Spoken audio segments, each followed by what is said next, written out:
Bom, boa noite. Sou o Jonatas. Estou aqui apresentando o Mestiço na exposição Corpo a Corpo, que é um projeto que começou com um livro chamado Raça e Classe no Brasil Rural, que foi feito em 52, organizado por Charles Wagley e numa parceria da Columbia University com a Unesco. E é um estudo, basicamente um estudo americano sobre o racismo no Brasil, que parte de uma metodologia de fotografias. Basicamente se apresentava uma fotografia de um negro, um branco e alguém mais moreno no meio, e se perguntava 5 características: quem era o mais honesto, o melhor trabalhador, o mais religioso,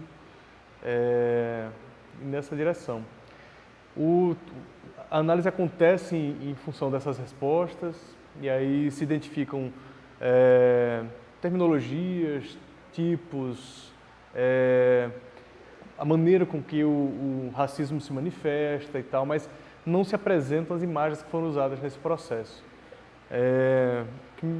Me surpreendeu de cara que o jeito de falar e as expressões, o jeito do racismo se manifestar na língua é um jeito muito similar ao que acontecia hoje.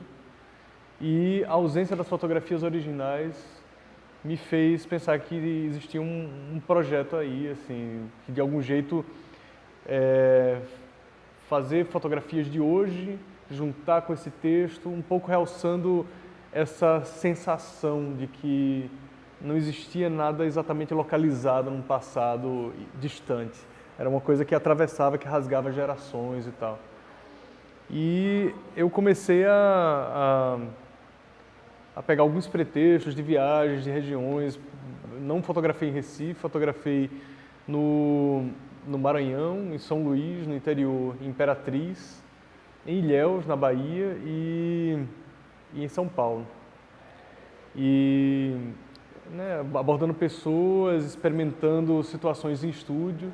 Basicamente contava essa história para elas e propunha experimentar na frente da câmera situações de reações e tal.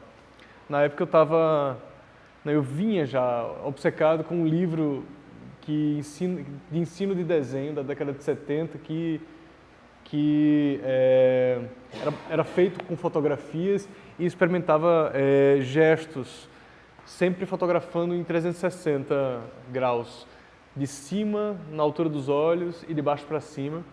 Então tinha essas composições de um gesto dissecado, de um corpo dissecado.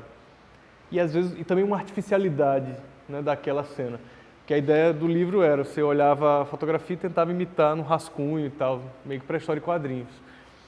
E eu peguei isso como uma espécie de metodologia para essas fotografias, experimentar, propor uma situação ou escutar o que a pessoa poderia trazer, assim, fazer esse convite. E várias coisas foram experimentadas e eu sempre fotografei desse jeito. Achava que eu ia fazer esses grandes painéis e quando eu cheguei no final das experiências, foi um processo super duro de edição, assim, foi um trabalho comissionado pelo Instituto, então o Tiago e a Valentina estavam muito perto e foi super difícil chegar no recorte, até que eu entendi que os painéis não interessavam mais e eu comecei a fazer uns recortes de algumas imagens. 3, às vezes 5, às vezes mais, às vezes menos. E o trabalho foi acontecendo como essa composição instalativa na sala que vocês veem ali, né? E foi muito duro também a aproximação do texto com a imagem, porque gerou totalmente uma crise, porque esse foi o ponto de partida que eu contei para vocês, mas no fazer eu fui entendendo que esse distanciamento histórico, ele não só era, ele não existia exatamente, mas era assim, o texto era absolutamente violento, assim. Quando eu fui entendendo e conhecendo as pessoas e propondo que elas fossem personagens desse trabalho, a fotografia tinha um caráter documental e que aquele tipo de texto, de sensação, era muito, de algum jeito, mais próximo da vida daquelas pessoas, que de uma maneira que era muito desconfortável usar e poderia ser violento com elas, de algum jeito. E aí eu fiquei fazendo vários experimentos de recortar trechos desse estudo, colocar junto das imagens. Não rolava, eu ficava desconfortável, acho que o efeito daquilo não era crítico. Corri o risco de reforçar o racismo que o trabalho estava pretendendo combater ou se posicionar criticamente. E aí que veio a ideia de picotar o texto inteiro em palavras e fazer uma linha de palavras que funcionasse quase como uma sensação. Que você lendo aquilo ali, você um pouco sente o cheiro desse tipo de julgamento, esse tipo de operação que, na verdade, não só não está distante, mas que é muito uma operação interna, que o próprio espectador pode visitar o seu próprio julgamento ali naquilo, assim, quase como se aquilo induzisse você visitar uns fantasmas que te colocam em relação àquela questão. O racismo, o julgamento e essa subjetividade perversa de uma dominação, de uma hierarquia, de uma história que vem da escravidão, que vem de uma sobreposição. E aí foi que o Eu Mestiço aconteceu e eu experimentei também assim, tratar eles como grupos individuais, que é uma coisa que a gente não vê aqui. Então, cada um daqueles grupos que aqui estão no corredor, assim, com os ensaios deles. Mas um outro jeito de mostrar esse trabalho é grupos individuais com umas linhas próprias a eles. Então, com isso eu experimento quase como umas narrativas individuais a cada experiência. Eu acho que seria uma introdução meio geral para a gente... Eu vou passar aí para o Denilson entrar e provocar. Eu queria agradecer ao Thiago e também à Valentina, né, pelo IES que me convidaram. E quando foi feito o convite, né, bom, eu conheço o Jonas há muito tempo, né? Desde que ele era estudante da Federal de Pernambuco, então também é muita alegria também estar aqui podendo dialogar. Mas o que a gente tinha proposto, assim, que a gente falasse um pouquinho da exposição, um pouco para a gente poder conversar depois, né, algumas questões. E eu ia me deter um pouco mais no trabalho da Bárbara Wagner, né, que o Thiago apresentou, né, e do Jonas, que ele está aqui, né, e, obviamente, poder conversar mais depois com vocês, se vocês tiverem questões, né. Eu, assim, eu trabalho muito na área de cinema, né, não tanto na área de fotografia, né. Acho que tem interesses que são transversais hoje no debate da arte contemporânea. E eu pensei, para discutir, para falar um pouquinho da exposição, pegar uma questão. Né, uma questão que eu acho que vai um pouco a contrapelo, eu diria, até de uma certa apresentação dos processos dos artistas, especialmente no caso seu, da Bárbara, que eu li um pouco mais, né, que eu acho que vocês enfatizam, né, depois qualquer coisa você me corrige. Acho que tudo um caráter que é bastante, né, etnográfico e documental, o ponto de partida, ainda que os resultados acho que vão para outra coisa. Vão para outra coisa, né, mas e eu acho que talvez esse tipo de ponto de partida ele tem algumas questões, dependendo como é que a gente pode receber isso, né? Logo que eu vi a exposição, eu vi primeiro em São Paulo, né, no MS lá, e depois que eu vi aqui, depois que eu recebi o convite, aí uma coisa da fazendo as anotações para tentar fazer alguma coisa que fizesse sentido aqui para vocês, né? E a primeira impressão para mim foi uma coisa meio uma surpresa, porque eu tinha lido o catálogo, né, que aliás ele está super bonito, né? Está online também em grande parte, né? Todo, né? Pedaços, né, no site do IMS, né?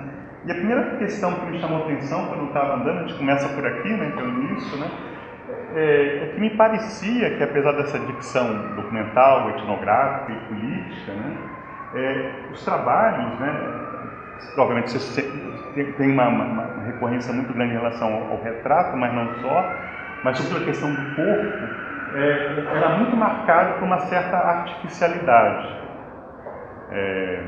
Isso me surpreendeu um pouco, porque talvez há uma certa expectativa, quando você, talvez uma tradição, digamos, de uma arte mais engajada, né?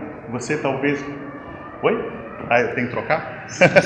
Existe uma tradição de uma arte politicamente engajada que talvez dê preferência, né, por uma tradição que é muito forte na cultura brasileira, que a gente pode chamar, a Flora Susequinde tem um livro dela, chama Tal Brasil, Qual Romance, que ela fala de uma tendência naturalista na literatura, mas acho que a gente pode falar na cultura brasileira, né? Essa ideia de que a arte deve documentar a realidade. Então isso é uma tradição que está lá desde o século XIX, pelo menos, né?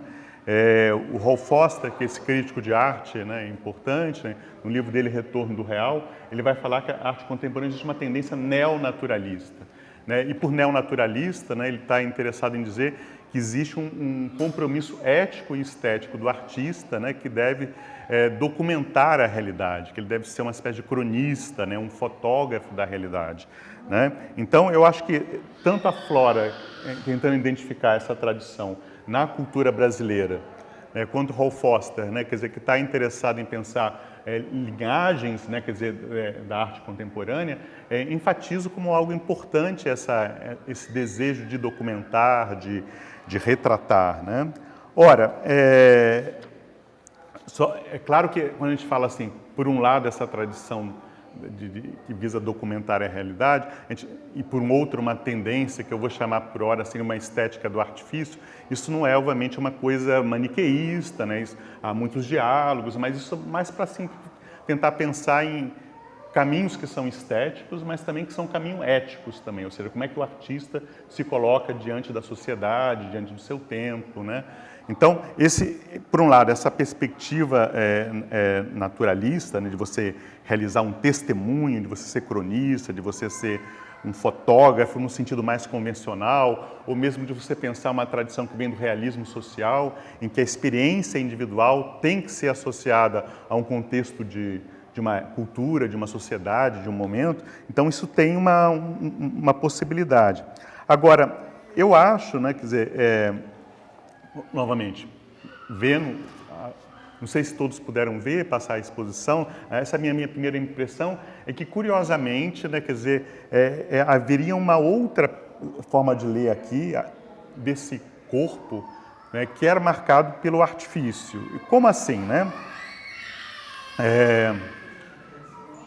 Bom, se vocês estão me ouvindo, né, mais ou menos, apesar... então, assim, essa questão de uma visão que valoriza o artifício, né, eu acho que é importante pensar... eu perdi um pouco o fio da meada, mas vou voltar. Que também, por que isso interessa? Né? Porque, de certa forma, essa visão realista, naturalista, ela é hegemônica em relação de muito do debate que se processa na cultura e na arte brasileira. Né? E, de certa forma, tem essa linhagem do artifício, que vai do barroco, assim como esse do naturalismo vai ao século XIX, que também ela foi muito desqualificada, desconsiderada. Né? Uma arte que é mais teatralizada. E aí uma outra referência que para mim foi importante para tentar dialogar aqui com o trabalho é de uma crítica inglesa chamada Rosalind Galt, que tem esse livro que se chama Pretty, Film and Decorative Image, né, que seria bonito, e a imagem decorativa e o cinema, que ela vai argumentar que na história do cinema e na história da teoria do cinema há uma desqualificação dessas outras linhagens, né, que eu estou chamando aqui do artifício, para simplificar, e muitas vezes consideradas de uma perspectiva eurocêntrica, racista, misógina, LGTB-fóbica, né? Quer dizer, acho que é o termo mais adequado hoje em dia, né? Que no caso dela, ela está interessada em falar na história do cinema, mas eu acho que faz sentido também para as artes visuais, essa desqualificação do artifício. E que eu acho que a exposição ela responde a esse outro lado.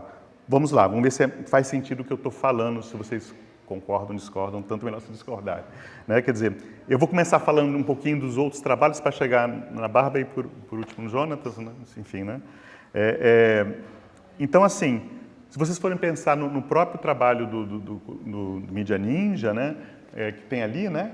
Que estão espalhados, né, em várias salas, eu vi um que eu acho que ocupa a câmera, que eu acho que está para lá, se não me engano, né? Quer dizer, não sei se vocês repararam, acho que agora não é um bom momento, mas as imagens são muito rápidas, né? Quer dizer, e às vezes é quase como se tivessem experiências abstratas, né? Você não vê os rostos das pessoas, né? Porque, não sei se vocês vão lembrar, né? Porque eles estavam, obviamente, o interesse deles era estar atrás um caráter informativo, de falar das manifestações, né? Então, de prestar uma informação e de intervir na realidade, porque era uma forma de você contrapor o que a grande mídia estava falando, né? Mas, curiosamente, os efeitos não são uma tradição humanista, tradicional, de você mostrar uma pessoa falando, uma opinião, que você tem um documentário clássico, a pessoa tem tempo para falar, não, porque as pessoas estão correndo da polícia, né? Então, existe digamos, uma experiência, uma sensação abstrata, curiosamente. O próprio rosto e o corpo se desfaz.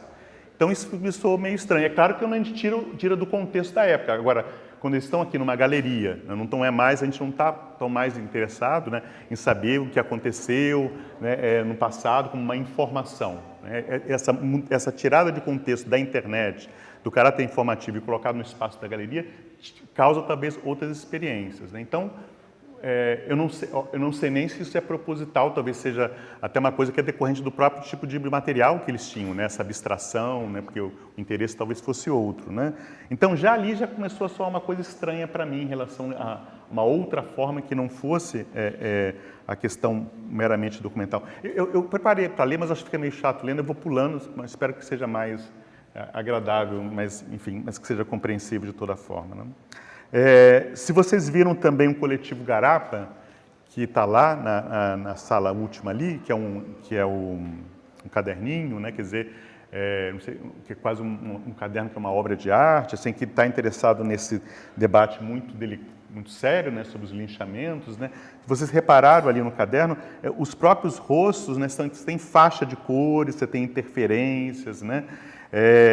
Ou seja, eles não são apresentados nessa sua integridade humanista convencional. Também ali, essa figura do rosto, eles são cortados, né, eles são um pouco nítidos, são desfocados, né, quer dizer, talvez até como um contraponto, acho eu, a uma certa obscenidade, né, dos registros sensacionalistas que a mídia tem. Né? Então, de querer mostrar tudo. Então, ali existe esse uso do desfocado, do difuso, talvez tenha um certo contraponto crítico.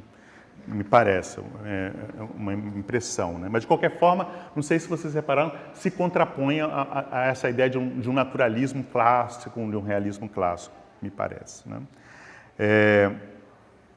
E eu acho que talvez, né, quando a gente vai passando para os outros trabalhos, né, Sofia Borges, né, que é lá, né, que é a máscara, o gesto, o papel, né, que ela fotografa político, mas os políticos nós não sabemos quem são. Né? Quer dizer, ela tem muito mãos, né? Quer dizer, nem o rosto aparece inteiro, antigamente eu não reconheci ninguém, não sei se alguém mais expert em político tem identificado, né? Mas ela está muito mais interessada em pegar certos gestos ali na Câmara, no Congresso Nacional, né? Quer dizer, isso ampliado ao máximo, né? Quer dizer, a gente pode até pensar se esses gestos são poses, né? Até que ponto começa um, começa outro, se os rostos viram máscaras, não é mais aquele rosto que vai revelar uma expressão de humanidade, né? Quer dizer, então o próprio corpo é uma imagem, você tem aí uma dissolução de uma coisa na outra. Né? Agora a gente pode pensar, esse gesto que ela faz, ela está dizendo do esvaziamento do político em certos clichês que podem ser traduzidos em gestos, seria isso, ou uma outra política do corpo que desconstrói, né, aquilo que a gente está acostumado a ver na televisão, né, quer dizer, enfim. Né. E é curioso, se vocês viram, por exemplo, o filme da Maria Augusta Ramos, né, O Processo, né, que também é uma forma de falar dos bastidores, ali é claramente um discurso, uma visão mais clássica, né, muito clara, com pausas. Isso não é, obviamente, nem negativo nem positivo, são formas diferentes. Né? Mas as duas, acho, estão perspectivas de falar de uma experiência do Congresso a partir de um outro olhar. Né? E aqui é claramente algo que eu acho que está nessa chave quase de um hiperrealismo, né? Que é uma forma de você saturar a realidade pelo seu excesso. Né? Passando muito rápido, assim, na própria Bárbara Weiner, que a gente está aqui, né? Quer dizer, e aqui a opção que ela fez, né? Por essas cores fortes, né? Que a gente pode, obviamente, remeter sempre a uma tradição que vem da arte pop, né? Quer dizer, mas ao mesmo tempo, se a gente for reparar nos rostos, né? Quer dizer, a maior parte, vocês me corrijam, né? Que vocês são jovens, são rapazes, né? Mas são mais rapazes do que moças, né? Mas são jovens. Esses corpos que têm marcas, né? de espinha, né? Quer dizer, não são corpos propriamente idealizados, apesar de ter essa intensidade da cor, né? Quer dizer, são corpos comuns, né? Quer dizer, há todo, obviamente, um gesto que eu acho que é interessante de ser pensado, que é um gesto de negociação, né? Quer dizer, de como eles se deixam ser representados, né? Quer dizer, a cor dos cabelos, o boné, quais são as marcas, o que aparece nas camisas. Então, não é simplesmente um gesto de voyeurismo, né? da parte da Bárbara Wagner, né? Mas também é um gesto de negociação, como eles querem ser representados e como ela os vê, né? Isso acho que é uma coisa que eu acho que é interessante. E aqui, para quem não lembra, né, quer dizer, a Bárbara e o Benjamin, eles têm esses projetos cinematográficos que são paralelos, né? Eles tinham feito um filme que não está aqui, mas que também pega esse universo que é meio do mundo do funk, né, que eu lembro do nome e esqueço, que é Está Vendo as Coisas, né, que é um filme muito bonito, foi muito premiado, e eu tenho a impressão, por questão de ser mais do mundo das artes, não está disponível online, né? Mas ele passa muito em festivais e é exibido também, é exposto, né? E que eu acho que é muito bonito se vocês puderem comparar com o trabalho que está aqui, né? Que aqui é o universo gospel, né? Que está em pauta, né? E ela tem um outro também muito bonito anterior, ela e ele, né? Quer dizer, os dois, né? Sempre, acho que os filmes são, em grande parte, parcerias, né? Que é sobre o frevo e a questão trans, né? Que é bem curioso. Então ela tem esse fascínio por esse universo da cultura, mais do que popular, cultura pop, né? Midiática. Ela se serve de um referencial de cor que tem a ver com isso, né? São cores fortes, né? Quer dizer, esse corpo que talvez diga mais do que um discurso escrito, né? Sobre grupos periféricos, né? Que talvez, mas e que eu acho que também há um desejo de beleza, mas não é uma beleza de corpos convencionais, né, me parece, né? E essa palavra, às vezes, o desejo da beleza, parece ser, às vezes, que as pessoas sempre acham que a estetização é algo menos político, né? E eu tenho a impressão que não, né? Que você pode ter uma política do artifício, uma política de uma visão mais estetizante, né? É um assunto também meio complicado, mas se vocês quiserem conversar depois. De qualquer forma, o trabalho dela eu acho que é muito ambíguo, né? Quer dizer, porque é uma ambiguidade que está na própria origem da arte pop, né? Porque você não sabe até que ponto ela está criticando ou se está celebrando a cultura midiática, né? Que era um problema que as pessoas tinham com a arte pop, né? Mas é de uma geração muito posterior à arte pop, na qual a mídia, né, quer dizer, ela tem a ver com a questão do afeto, da memória, né, elas são marcas de subjetividade, elas não só, assim, diria mesmo de singularidade, não só de mercado, né, quer dizer, eu acho que isso é algo que, ao menos para mim, fica bem claro, né.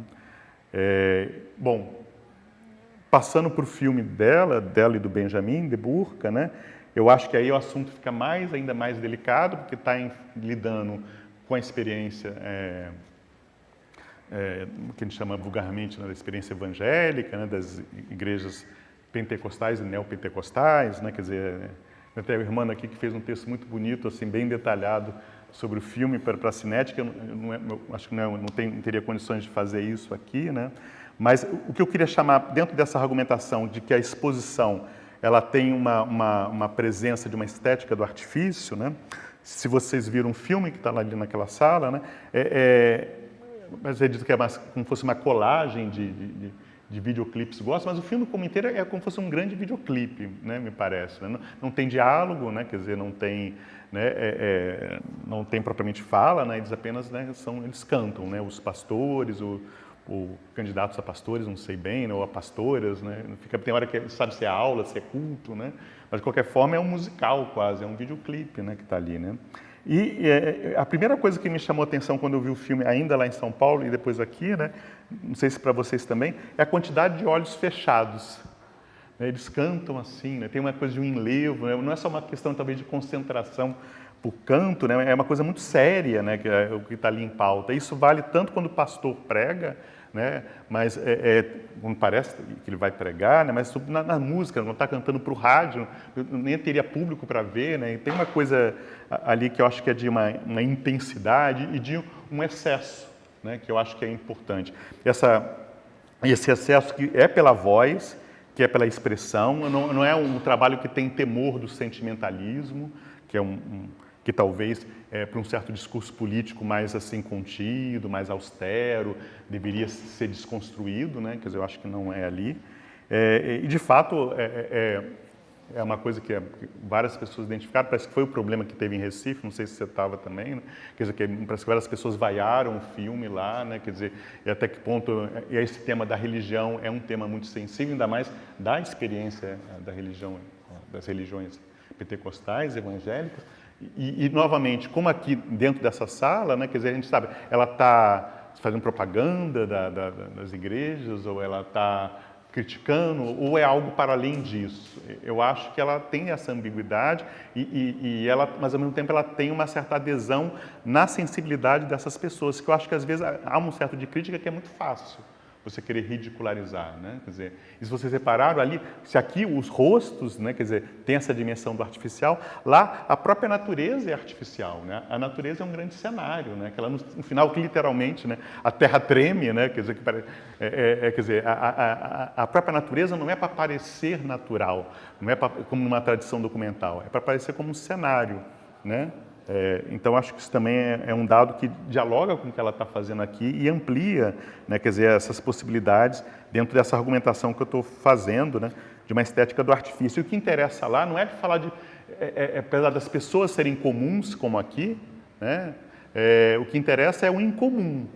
Não é a vida cotidiana delas, né? Quer dizer, interessa quando elas estão cantando, elas estão bem vestidas, naqueles cenários, né? Então é isso que interessa, no grandioso, né? Que está naquelas cenas, no cenário, né? Quer dizer, então isso vai muito além do que seria essa ideia de você fazer uma etnografia convencional, de ser algo representativo daquela vida, e mesmo no final, vocês notam no final que há uma saída. De cena a gente vê a igreja sendo construída, parece assim, não, agora a gente vai voltar para a realidade.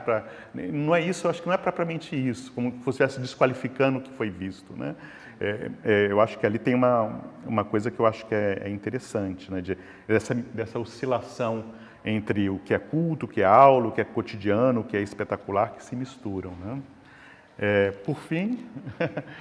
Né, quer dizer, eu acho que no trabalho do Jonas, que também, tanto ele como a Bárbara, tem um trabalho muito extenso, né, talvez, não sei, e acho que também cruza, talvez o seu início é muito mais pela fotografia e mais, não sei exatamente, de cabeça não vou lembrar, nos últimos anos que também você tem feito mais filmes também, mas aqui são as fotografias, né?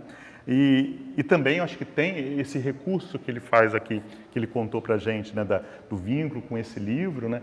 Isso não é uma coisa nova no seu trabalho, né? O do Museu do Homem do Nordeste, não me lembro se teve aqui também, no Rio, você lembra? Na Exposição do Mar. Na Exposição do Mar, né?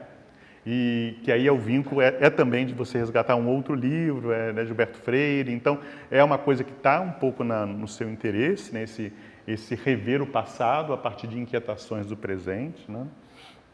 Então, e lidar com temas que são ainda candentes, muito sérios, né, hoje em dia, né?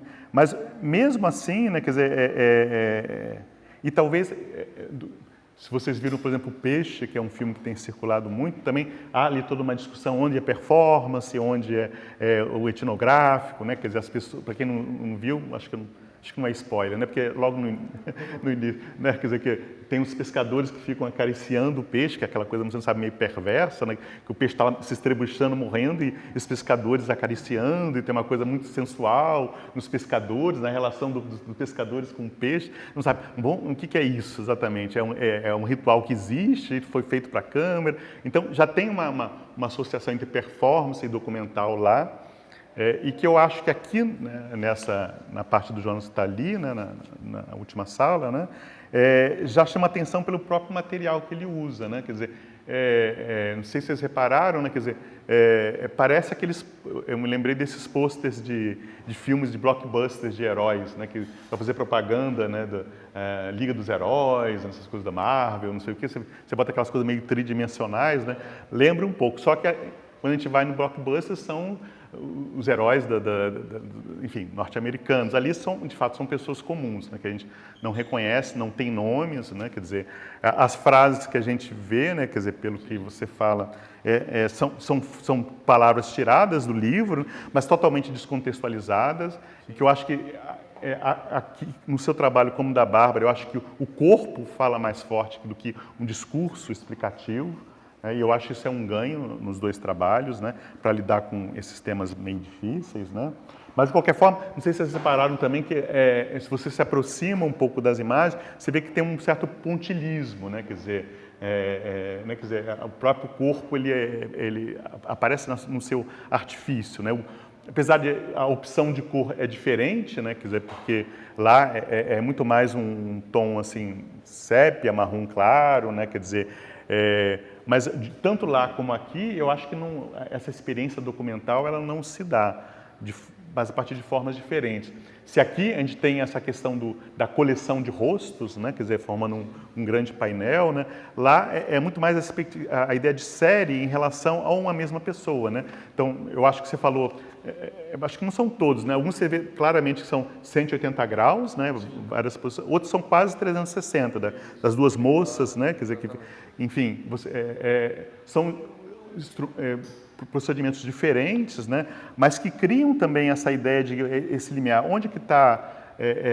Existe o gesto da raiva, o gesto da alegria, mas são poses também, né? Quer dizer, você não tem fundo, você não tem um cenário, né? Quer dizer, pelo que você fala, foi em estúdio, né? Sim. Então, não há propriamente essa ideia de você pensar que ali você vai ter um contexto social que vai explicar aqueles gestos. É claro que a gente pode dizer em que medida aqueles gestos e aqueles corpos trazem experiências históricas do passado, mas as experiências acho que não são óbvias, né? Quer dizer, me parece, né? Quer dizer, e talvez aqui o que interessa no corpo, nesse corpo, é a performance dele, né? É a possibilidade dele se reinventar, dele se criar, né? Quer dizer, e eu acho que isso também acontece no trabalho da Bárbara. Então, ao menos na minha percepção, né? No eu mestiço, né? Quer dizer, mais do que representações, o que há são afetos e relações, né? Aqui as relações que cada um deles aqui tem ao negociar a sua imagem, né, quer dizer, com a Bárbara, né, quer dizer, e lá também, né, quer dizer, eu acho que na própria, nesse encontro, no encontro, né, daquelas imagens, como é que aquilo vai para o estúdio e que gestos são aqueles, né, muitas vezes você tem as figuras de costa, né, quer dizer, porque é revelar algo de outra forma, não é simplesmente centrado no rosto, né, enfim. Eu estou terminando. Se você quer que eu corte, mas eu estou quase no finalzinho mesmo. E eu acho que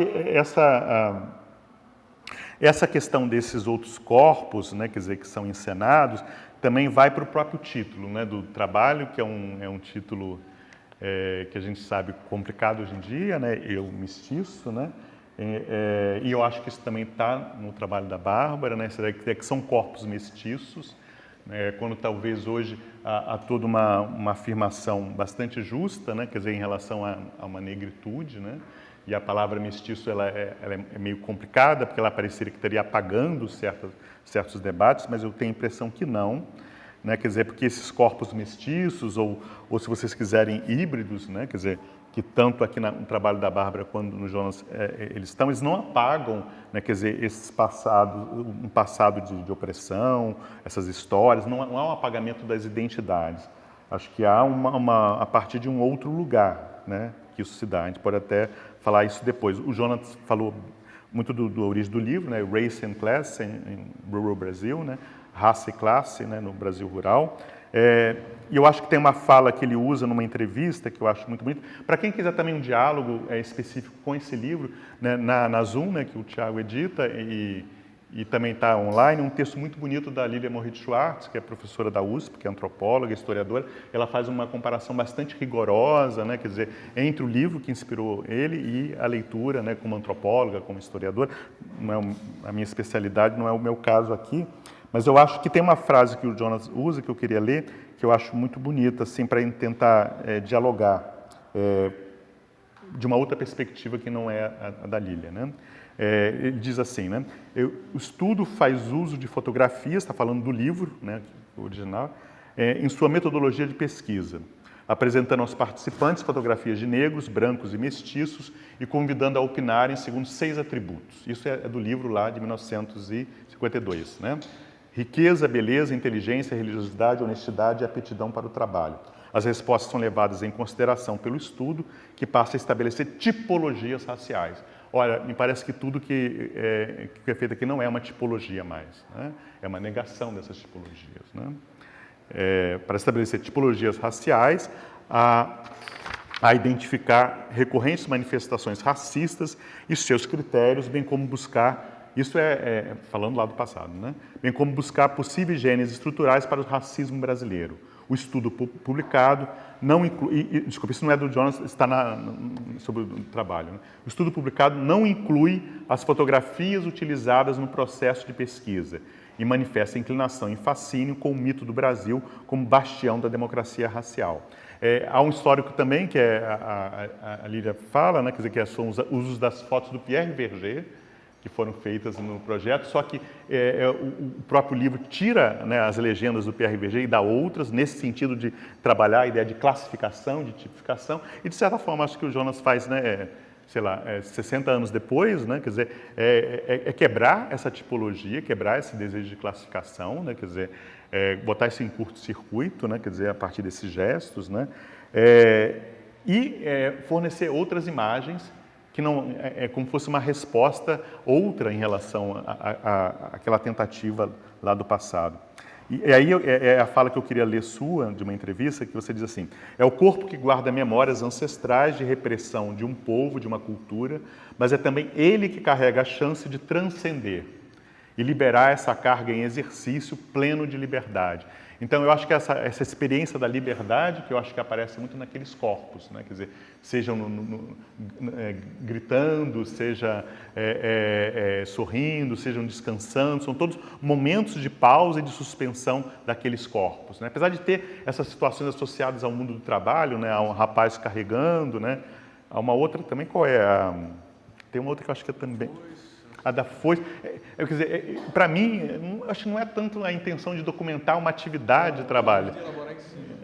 Eu vejo quase como uma pose, né? Quer dizer, uma foice tirada, ela vai ceifar o quê? Né? Que campo, que é cabeça de gente, né? Quer dizer, então é uma pose muito ambígua também, né? Né? Não é exatamente e mesmo a outra cena também que parece assim, aquela da moça, vocês lembram? Que ela está deitada, parece que ela está com raiva.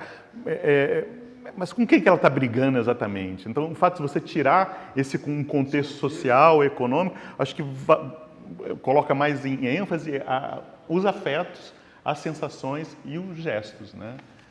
Me parece. Né? Por isso que eu acho que o que está em pauta ali é uma história menos de representações e muito mais uma história feita por corpos e sensações. Muito mais, talvez, do que discursos, ideologias, né? E esses corpos outros, né, não são necessariamente aqueles marcados ou destinados ao trabalho, eu acho que há também essa aposta, né? E eu acho que... Mas eu não acho que é um silenciamento da história. Apesar do trabalho aqui da Bárbara ser muito mais no presente, acho que tanto aqui como lá, existe uma espécie de quebra do que uma crítica norte-americana, chamada Elizabeth Freeman, chama de uma crononormatividade. O que seria isso? Para ela, é o uso do tempo para organizar os corpos humanos individuais em direção a uma máxima produtividade. Me parece que esses corpos que se permitem o lazer, que permitem a liberdade das suas sensações, estão interessados no outro tipo de registro, né? E uma outra forma de pertencimento, que nos fale de outros passados e talvez de uma outra possibilidade de futuro, né? Não se trata de restaurar o tempo, né, mas de um encontro com o tempo.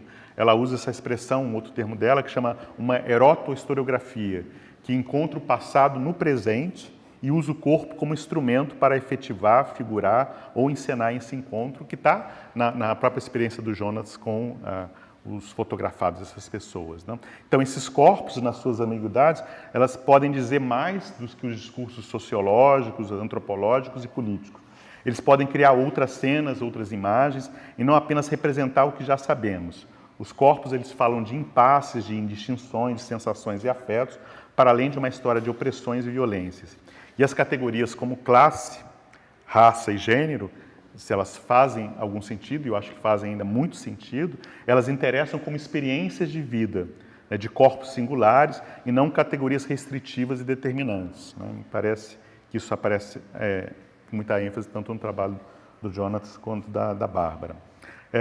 E por fim mesmo, né, quer dizer, eu acho que uma outra questão que eu acho que derivada para isso, que está no próprio título, né, eu mestiço, talvez a gente pudesse esperar que o próprio artista se colocasse mais. Perguntando qual é o lugar do artista dentro desse debate, né? A citação, todos devem lembrar, né, do filme do Jean Rouch, né, Eu, o Negro, né, que é um filme muito importante na história do documentário, né? Mas qual seria o lugar deles, né? Na medida que aqui eles não estão presentes, né, como corpos, né, nem como registros da vida dele em princípio. Nas falas aparecem, mas não nas imagens, vocês não estão, né? Então seria um exercício de voyeurismo, né, quer dizer, de experiências a que não pertencem a vocês, mas que vocês têm uma certa empatia com esses outros sujeitos que não são vocês, né? Eu acho que não, né? Ainda que vocês não estão presentes, né, enquanto corpo, enquanto biografia, né? Eu acho que há claramente esse jogo entre o que é retratado e como vocês retratam, né? Para além de um voyeurismo, né? E eu acho que isso tem muito a dizer, não só em relação aos saberes, digamos assim, antropológicos, sociológicos, dizer outras coisas, mas também um certo discurso da militância, talvez, né? Talvez pudesse ser uma pergunta: será que o nosso olhar ele consegue ver na textura de um cabelo ou nos lábios, perceber algo ali mais que os discursos hegemônicos, tanto da militância quanto dos saberes antropológicos, sociológicos nos ensinam, né? Eu tenho a impressão que ao se evitar aqui um tipo de registro que é calcado no testemunho ou em uma autoficção, como, né, quer dizer, parece que não é que os trabalhos eles perdem a potência política, mas colocam a potência política num outro lugar, né? Porque também acho que há um certo narcisismo político, né? Eu acho que há muitos artistas contemporâneos que parecem estar assim, bom, é uma provocação, espero que seja como se os artistas tivessem espelho meu, quem é mais político do que eu, né? Quer dizer, uma competição, né? Quer dizer, é como se a afirmação política ela tivesse e pela explicitação clara de um lugar de fala, né, quer dizer, vira uma categoria de valor, né? E me parece que esses gestos e esses rostos, né, quer dizer, estão nos dizendo, né, que há uma outra possibilidade de fala, em que categorias como classe, raça, etnia, gênero, elas não são apagadas, né, elas são encenadas, né, mas como dados de experiência, de sensação e afetos, que eu acho que os trabalhos deles, da Bárbara e do Jonas, nos revelam, né, quer dizer, ao menos é assim que eu vejo, de uma forma muito forte, mas também muito ambígua, que eu acho que é importante no debate de hoje em dia, né? Então, bom, é uma tentativa, né? Espero que, enfim, bombardeei muito vocês, mas é isso. Eu acho que você passou na ambiguidade, que para mim é uma questão central assim, nos projetos. Assim. Eles terem um comportamento que proporciona tanto múltiplas interpretações, quanto, na verdade, provoca uma situação de debate ou de reação no momento que você vê o próprio, sei lá, visitante ou quem vê o trabalho, ele sinta coisas. E isso não só pelo que o trabalho provoca, mas o título, por exemplo, eu acho que eu assumo um risco do perigo da palavra hoje, inclusive para um pouco testar isso, né? No momento que eu vinha fazendo o projeto, assim, se fortaleceu muito, assim, no âmbito político, assim, as discussões do movimento negro em relação ao lugar de fala, assim, quem é você para falar o que você fala. Foram coisas que mexeram muito comigo e também eu fiquei pensando até que ponto como é que eu me comportava diante disso tudo, assim, que eu não tenho histórico direto de militância no movimento negro, assim, eu me entendo como não negro, mas não branco também, então assim, eu me entendo como esse meio, de algum jeito. Eu sou nordestino, né, sou gay, então assim, essas situações me provocaram marginalidades que nunca, que me colocaram em empatia com a ideia de tanto de exclusão, quanto de dominação, quanto de, assim, todos esses assuntos que eu falo, eu não me sinto exatamente, totalmente externo a eles, inteiramente. E acho também, ao mesmo tempo que eu reconheço assim, e acho super importante a urgência do questionamento sobre a legitimidade de um determinado debate, quem faz, quem ocupa um determinado lugar de debate. Eu no meu jeito de levar meu trabalho, eu acho que empobreceria mais eu entender que só posso falar sobre o que está estritamente ligado à minha experiência de vida diretamente com uma ideia de autoopressão numa determinada situação. Então, assim, isso para dizer que o Eu Mestiço esteve muito junto desse momento, acho que do Brasil também, de um momento histórico, né, que a gente está passando, onde, né, tem uma espécie de colapso nacional, assim, do governo, de toda uma, né, do pós-golpe, né, assim, e todo mundo tentando se entender e ao mesmo tempo que se enfraquece uma luta, se fortalece em outras, nessa tentativa de reação.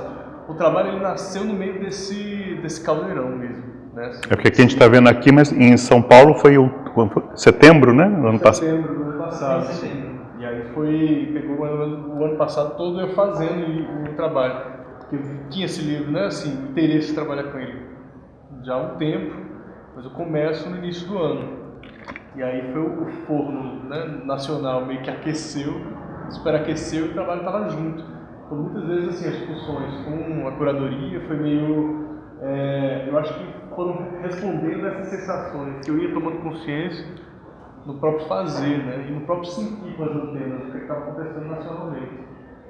Então, o Eu Mestiço, ele vem com esse título que me coloca, mas também coloca também pode ser entendido como cada uma daquelas pessoas, como eu mestiços também, e começa a tomada de risco de lançar essa provocação e ver como é que aquilo me aproximava dessas questões que eu estava um pouco tateando, sabe? É isso. Pode perguntar? Sim. E como tem sido a partir daí, a partir do Eu Mestiço que está a morrer esse tempo, né? Como tem sido essa resposta? A frase que você falou sobre o mestiço não sendo visto como um enfraquecimento de identidade, eu acho bem pertinente. Eu não tenho tido nenhuma reação assim, problematizadora nesse sentido, assim, mais forte.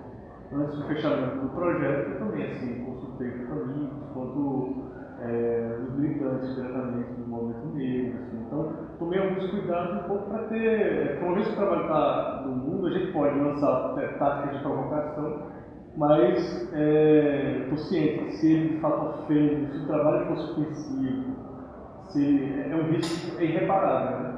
Então, assim, sempre tem algumas... trabalhar com ambiguidade é correr o risco de você poder ser interpretado como crítico a uma coisa, mas também o contrário, né? Como se você pudesse também estar reforçando um certo preconceito. E isso envolve uma responsabilidade gigante. Assim. Em outros projetos eu vivi isso muito fortemente. Assim. Tanto que eu tenho o hábito de, quando vai ficando, o trabalho vai ganhando mais clareza quanto procedimento, quanto decisões, eu faço um debate extenso assim, com vários amigos, assim, colaboradores, gente que me ajuda um pouco a ver outras perspectivas para eu ter certeza se aquela ambiguidade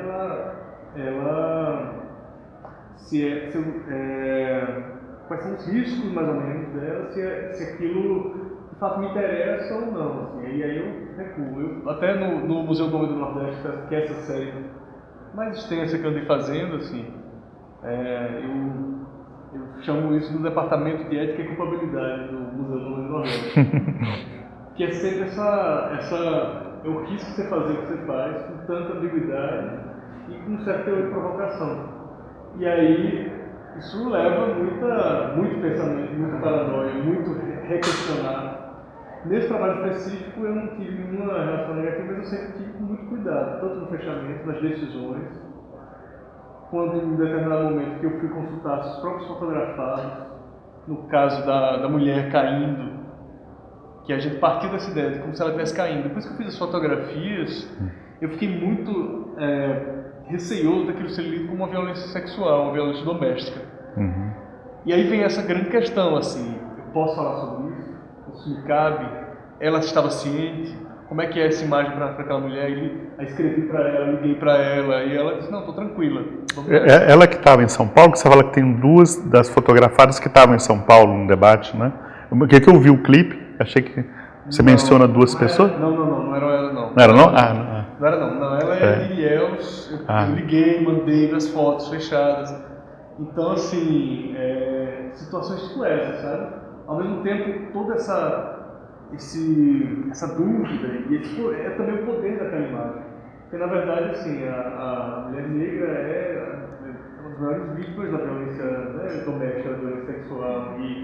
Então, ao mesmo tempo que isso me coloca em uma dúvida, em um certo limbo, isso também é a contundência do trabalho do debate.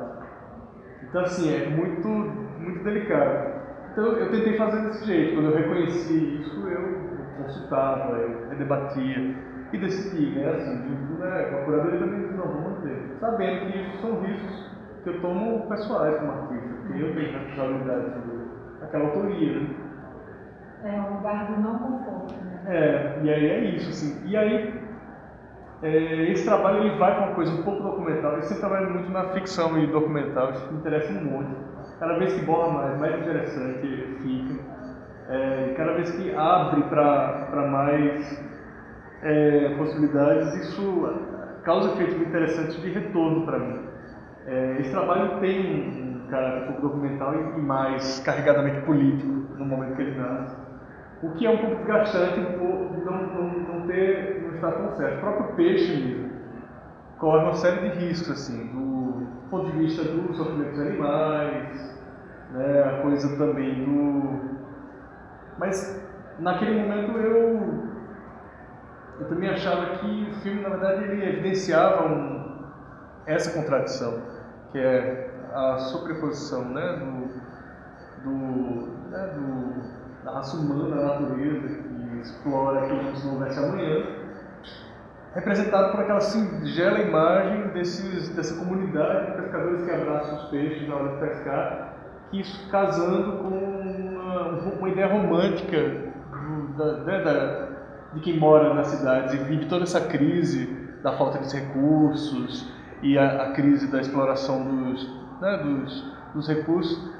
Essa sensação de que existe uma comunidade em harmonia total com a natureza, e aquela imagem ela acalenta esse coração tenso que vive nas cidades, mas ao mesmo tempo aquilo é falso, porque eu propus para que os pescadores fizessem eu filmei como etnografia.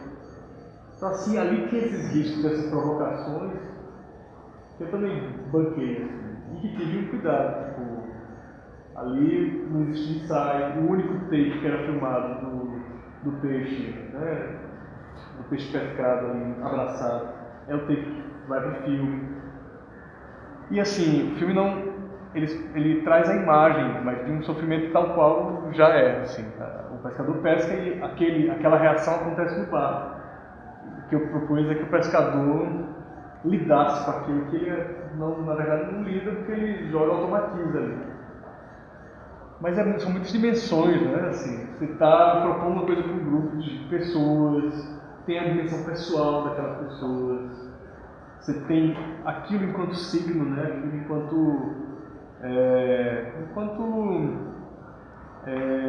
enquanto arte, né? Enquanto o que é que aquilo provoca na cultura também, né? Que é uma outra consequência. Então, assim, eu acho fascinante, mas envolve certo estômago, de algum jeito. Envolve certo estômago, que é uma responsabilidade total, assim. Com os pescadores, a imagem do outro, porque você convida alguém para participar de uma história, mas é você que está amarrando, né? Eu trabalho colaborativamente, mas não é que o pescador vai decidir comigo como fechar o filme. É uma colaboração para passar por aquela experiência que passa a ser uma experiência performática para ele. E aqui também, eu acho. Aqui muito, na verdade, a coisa do sentimento, do que construir. E acho muito interessante como é que isso às vezes fica, você olhando a imagem, tem momentos que parecem mais documentais e momentos que parecem muito ficcionais, quase falsos assim. E eu adorei esse tipo de estética que conversa com uma estética mais da antropologia, da fotografia antropológica, da fotografia etnográfica, e ao mesmo tempo quebra ela porque sublinha artificialidade, você falou, mas às vezes tem uma surpresa, né? Como a mulher que está com uma machadinha na mão, ela é uma quebradora de coco babaçu, no interior do Maranhão, e eu fui num contexto que elas estavam, né, se articulando para fazer uma cooperativa, e aí eu chamei ela para lá, e aí eu pedi, vamos tentar fazer uma coisa de reação. Ela como uma liderança entre... Aquilo ali pegou a foice. Sai com uma verdade, assim. Quando eu vi as imagens, caramba, isso é incrível, assim. E ali, por exemplo, por mais que foi para a câmera, aqui tem uma verdade. É engraçado que as presenças femininas têm mais força, né? Porque aquela senhora que está gritando, né? Quer dizer, eu acho que os homens têm aquela que está descansando, está lá um menino no celular. É uma coisa nova também para o meu trabalho, que tem uma presença masculina enorme nos outros projetos. E aqui tem mais feminino. Via homoerotismo, via, né, falar, né, tem outras estratégias, aqui é outra experiência que também nova. E isso é interessante, as relações e os backgrounds assim, de cada personagem isso mudou muito. Esse grupo de quebradores de coco, o Babaçu, foi muito legal. A menina que está com a foice, ela corta o mato de manhã e à noite ela dança funk, então eu pedi que a gente misturasse as duas situações, então ela está numa coisa que é meio da dança, meio do funk. Isso tudo são coisas que às vezes se perdem ali, mas as duas que você citou, elas têm uma ambiguidade que era sim uma intenção minha. A da foice, a mulher caindo. Você citou duas que, de fato, assim, eram duas que eu estava ali onde eu achava que o trabalho acontecia bastante. Não ia só complementar, só saber se você fez, né, esse trabalho já com a aniversário, né? Você já pensava na maneira de expor? Porque aquelas imagens, se elas fossem só colocadas assim, tradicionalmente, elas teriam outro efeito. Sem dúvida. Na verdade, me interessa muito pensar a forma, o suporte. E eu fico um compromisso também de tentar tirar a fotografia do lugar mais clássico, assim. Até por uma relação minha com o jeito de me ser fascinado com a fotografia. Eu não sou um fotógrafo de formação, assim, eu sou um fotógrafo autodidata e eu mais uso a fotografia do que sou fotógrafo. É mais uma ferramenta para mim. Então, eu não tenho, sei lá, uma precisão técnica assim, muito aprofundada. Então, eu sempre tenho interesse em trazer mais outras experiências materiais. E o papelão, a coisa escultórica, para mim dava uma sensação. Para falar de racismo, para falar daquelas pessoas, para falar do lugar que se coloca, para falar sobre um material que é mega frágil também. E eu queria fazer esse jogo de jogar com a parede, sai da parede, a palavra passa por trás. Acho que essa coisa tem uma coisa táctil, né, que me interessa. E eu começo a pensar desde sempre. Nunca eu vou trabalhar com foto, acaba aí. Eu tento sair do papel de algodão, da fotografia de alta qualidade. A coisa do pontilhismo também conversa com a própria estética da propaganda, do jornal, do barato, sabe, da imagem barata. A minha pergunta é sobre um pouco técnico assim, da parte de produção do projeto. Você falou que inicialmente você estava buscando pessoas que se encaixassem no perfil criado pela Unesco.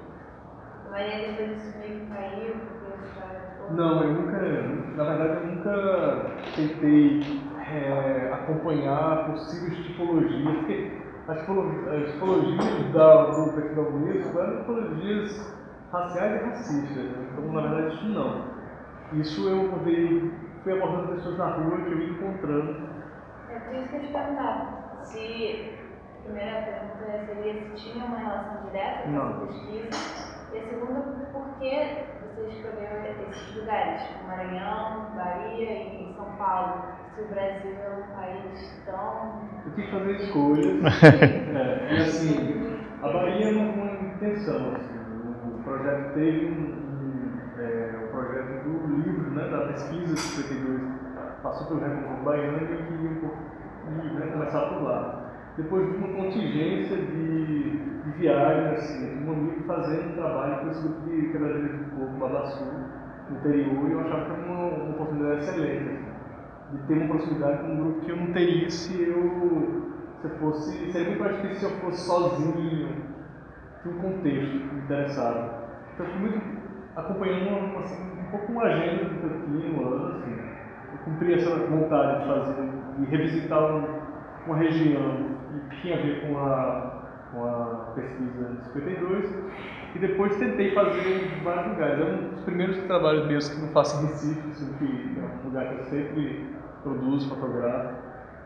E eu abandonei de cara essa tentativa de dar conta do Brasil, assim como dar conta de tipos humanos completamente, ainda que eu também fotografei brancos e sabe, com essa média alta. Cheguei a fotografar, mas tem pouca representatividade na instalação, até porque foram, de algum jeito, não rendeu, assim, não eram as imagens mais fortes. E eu me permiti não... Tem uma moça, né? De cabelos meio louros. Tem uma moça que ri muito, e tem uma outra com cabelo meio Chanel, assim, com um olhar meio assim. E tem várias outras experiências que eu deixei de fora, que eu cogitei fazer, e são grupos que eu decidi, assim, manter esse material por enquanto quieto, talvez no futuro. Mas eu me autorizei a não ficar tentando dar conta quase como cientificamente, e nem geograficamente, e nem seguir. Eu deixei rolar. Na verdade, assim, achava uma pessoa interessante, aí me aproximava, conversava, propunha, aí experimentava fotografar, aí voltava, aí fui nessa história lá das quebradeiras, experimentei jovens, experimentei fazer com jovens, experimentei fazer com as senhoras mais velhas, assim. Tentava ir mudando por contraste, sentido, e aí com as experiências eu aguçava a intuição de essa direção está interessante, isso aqui já cumpri, eu vou experimentar isso aqui. Foi bem, essa parte foi bem fluida, assim, a própria experiência do que propor, de como direcionar, de como soltar, isso tudo foi rolando, assim, aquela experiência eu reavaliava. Esse foi um ponto que me chamou a atenção no seu texto que eu li, estou dizendo fotografias posadas e espontâneas. E você tem essa clareza assim, nas imagens, você vê que... Mas eu acho que passa muito uma sensação. E isso eu gostei, assim, dessa dúvida que às vezes rola. Que é uma tipologia fotográfica que está conversando com essa coisa, né, com essa imagem de um grupo social, da antropologia e tal, mas ao mesmo tempo subvertendo o tempo todo. O uso preto e branco sendo fotografias de hoje. Mas houve então essa troca com a pessoa que você estava fotografando, que nem a Bárbara que você falou, que houve um acordo entre como a pessoa queria ser fotografada. Não é assim. Tipo assim, eu explicava a situação, propunha assim, vamos desenvolver algum segmento, alguma coisa aqui. Eu tinha esse livro de desenho que a gente folheava, inspirava um ponto de partida, e a gente experimentava. Aí eu ia vendo as imagens, às vezes eu entendia já que não estava indo muito legal, e propunha, vamos para outra direção. Tem fotografias de rosto, né, que trabalham mais a expressão, e às vezes eu sempre fazia uma experiência de corpo. E aí a conversa ia andando solta, e tinha gente que reagia e vem muito de como a pessoa vem, do background da pessoa, assim, como que ela está passando na vida também. Tem uma série que não entrou, mas que a mulher só fez chorar na frente, assim. E a gente ficou cogitando e era muito...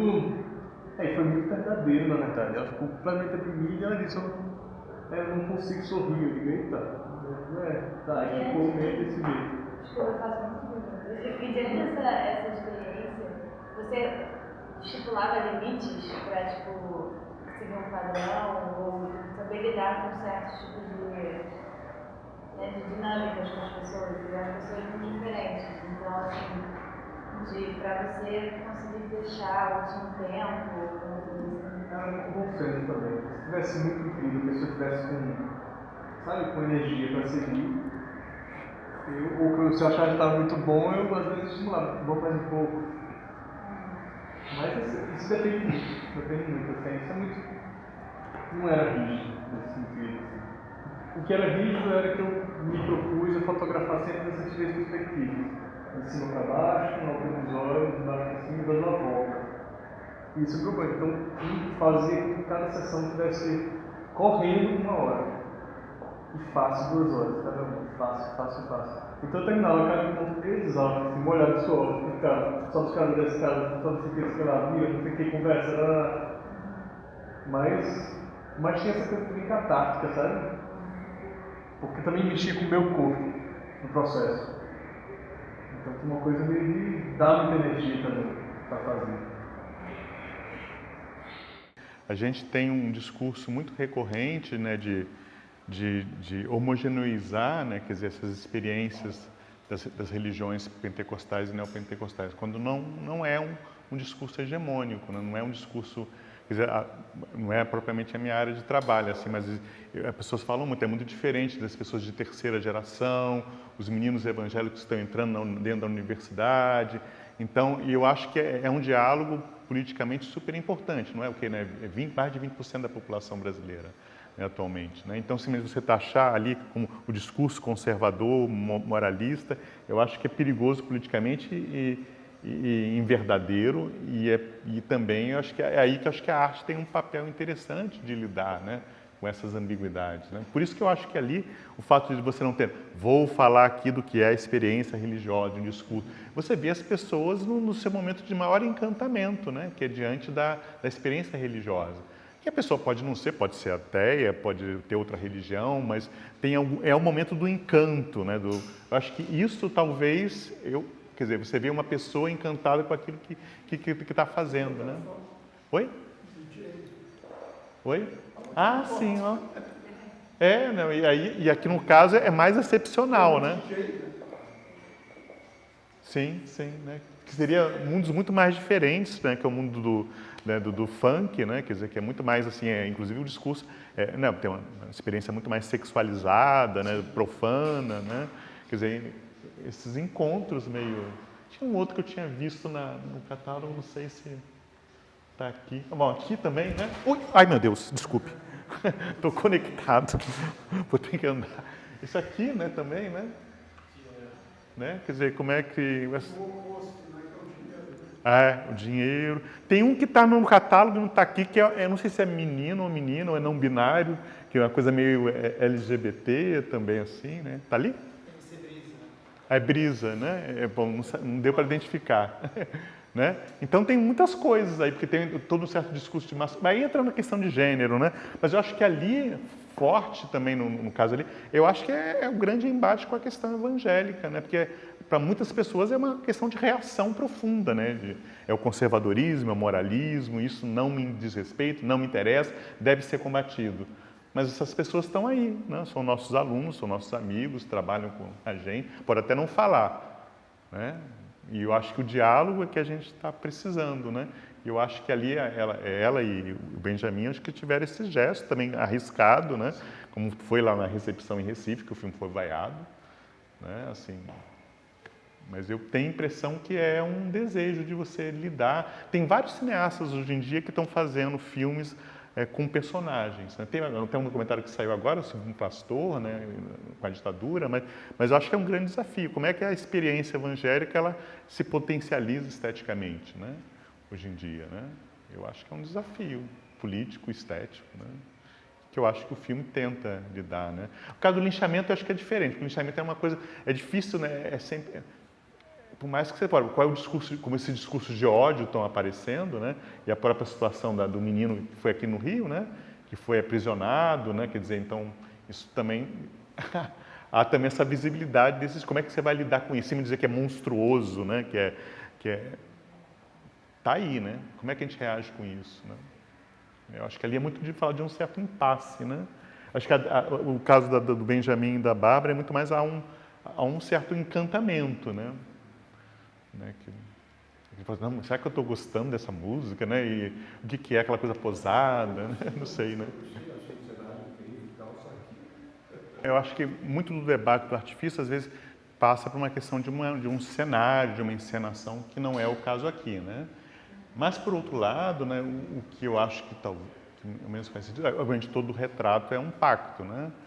De como você quer dizer, não é uma possível você tentar captar um momento, sei lá, não é Cartier-Bresson, não é tradição fotográfica, captar aquele momento como se fosse é claramente uma pose, né? Que você está dentro de um estúdio, né? Quer dizer, E as escolhas também do que você vai vestir, né, de que roupas, né, quer dizer, também, bom, eu não sei aí do ponto de vista de processo como é que foi essa estritamente, mas claramente tem a ver com o universo, se pode dizer, com o universo deles, né, mas já é uma construção de si, né, a pose no retrato, né, é um gesto de artifício, não é propriamente a naturalidade, né, ainda que, não, a maquiagem, né, a cor do cabelo, o penteado, né, quer dizer, é claramente uma preparação para uma cena, né, que é construída, né. Bom, ficamos. O senhor está cansado.